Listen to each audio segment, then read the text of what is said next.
Recent discussions within the XRP community have raised an intriguing possibility. Could the U.S. government accept Ripple's $125 million fine payment in XRP tokens instead of U.S. dollars? This speculation stems from recent announcements regarding the creation of a national crypto asset stockpile and past remarks from former President Donald Trump, who suggested that the government could hold digital assets like XRP. To recap, in August 2024, a federal court ruled that Ripple Labs must pay a $125 million penalty to the U.S. Securities and Exchange Commission, SEC, for violations of securities laws related to institutional XRP sales. Ripple proposed depositing the funds into an escrow account, a solution the SEC accepted under court approval.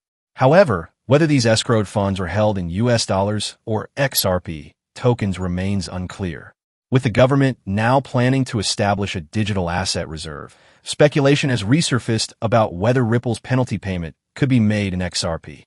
If accepted, this would mark the first instance of a U.S. government holding XRP, potentially setting a precedent for future digital asset transactions.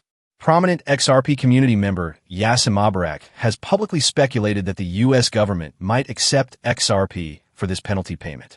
He argues that since the proposed digital asset stockpile will hold high-liquidity cryptocurrencies like XRP, it would make sense for the government to begin accumulating it now.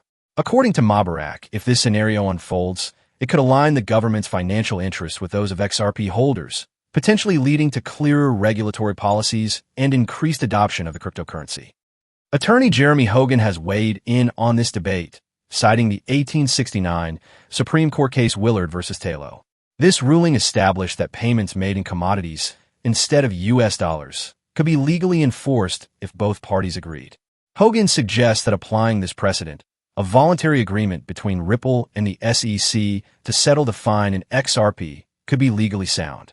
However, he also notes that penalties are typically directed to the U.S. Treasury, and it remains uncertain whether the Treasury would accept XRP instead of USD.